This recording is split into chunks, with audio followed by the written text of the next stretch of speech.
Asanteni sana wanahabari. Today we are in court and we are in court on trumped up charges. The charges that were prescribed by the prosecution team and the charges that came from the presidency. And I want to say that we don't want to waste court's time. We have agreed, all the 7 accused persons whom you are seeing here, we have agreed that we want this case to be concluded within a week. We want to know if you are being imprisoned, to imprison haraka. If you are being acquitted, to be acquitted haraka.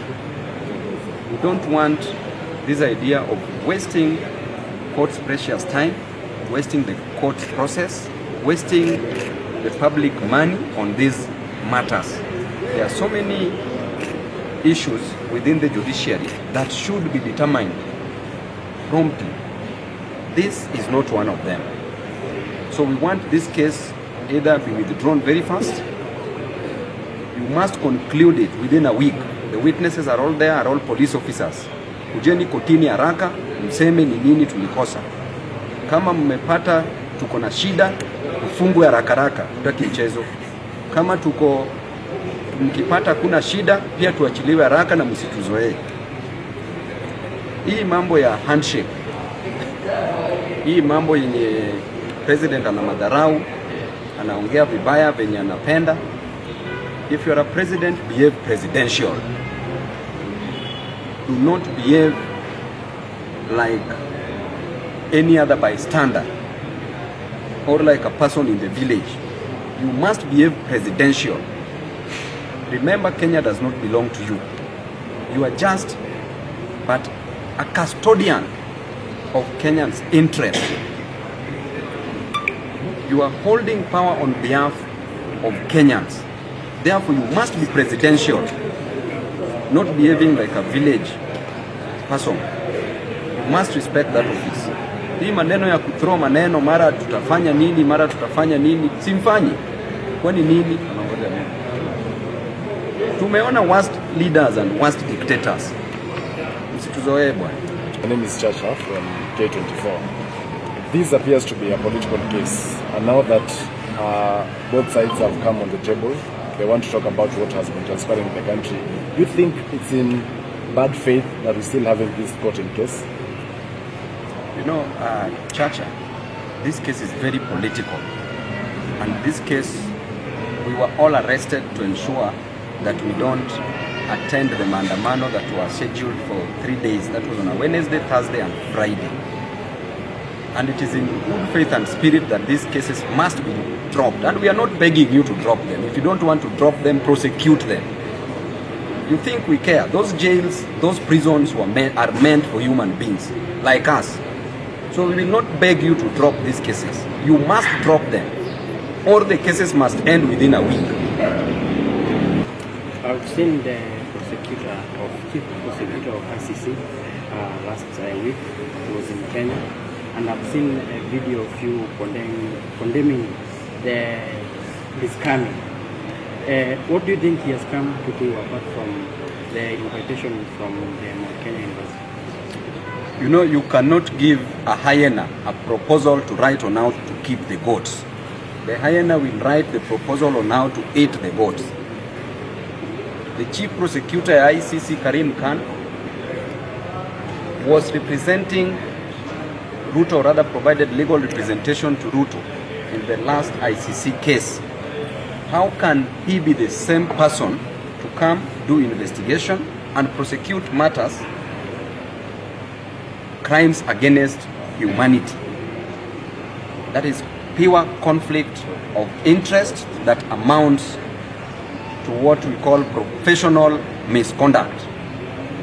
So easy maneno ya PR. We also know why Karim Khan was made a prosecutor of the ICC. Now let me tell you today.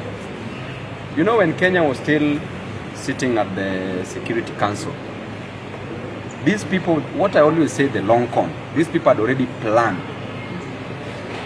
Karim Khan was easily made the prosecutor of the ICC during that period And the main reason why he was made the prosecutor was to intimidate us that no matter the outcome of the elections, we should know that the person who was representing Ruto at ICC is now the chief prosecutor at ICC, and therefore we should be intimidated. Yani mimi nasema baba ana roho nzuri sana. Hii Kenya ingeshapinduka, my friend. Hii Kenya ingeshachafuka. Sisi wengine wetu tutacheza hii mchezo hii ya paka na panya. Baba ako na roho mzuri sana. Waombe tu Mungu, baba ako na roho mzuri. Sisi kama jeshi ya baba tuko tayari kukua mbele na tutakuwa intimidated na anybody, because we know by the end of the day everybody will die. Whether you just fall and die, you will die. Whether you are shot, you will die. Whether there is an act of God, you will die. Whether anything happens irrespective, you will still die. So mbona unaogopa kifo? So sisi hatuwezi waogopa bwana. Roho yenye tuko nayo si roho ya panya. Sisi tuko na roho. Ile roho. Wachana na hii yenye mnasema juu ya gari sijui mara nini, hakuna bwana. Waacha tu time itafika. Ni nini hao watu wamefanya? Hawezi hata kuja kotini, mawakili hawezi communicate nao kwa sababu they can't access them. Mawakili cannot access them. Na wanaambiwa tu kila saa tuta extract information. Ati kwaeni wapole, tunataka tuongee. Hakuna kitu ya kuongea bwana. Wacha kesi ishe hapa kwa koti. Sisi hatutaki upuzi, hata hatutaki withdraw hizi kesi zetu. Kujeni kotini within 1 week, mpeane evidence zenyu. Hii story ishi. Watu wasizoeane hii Kenya hatutazoeana. Mimi naongea kama Babu was elected by the people of Embakasi East Republic. Na hivyo ndio itakuwa. Mheshimiwa, nilikuwa na swali tu la mwisho. Pale kwa mtandao watu wengi wanasema Babu is the next Luo Kingpin, atachukua kutoka kwa Raila. So pengine walikuwa na utata kwa sababu wanaona ni kama baba anacheza katika mazungumzo haya kulingana na ile Kimani Chungu alikuwa amesema. So pengine tu hisia zako ni zipi? Hii maneno ya Kingpin, I can't talk about it because Baba is my leader. Raila Molo Odinga is my boss, is my leader. You can never ever discuss the succession of your boss when he's alive. Correct. So we will not discuss about that. We will stick by the fact that Baba is my leader, he's my boss, and I am not only religiously loyal to him, but also spiritedly and ruthlessly loyal.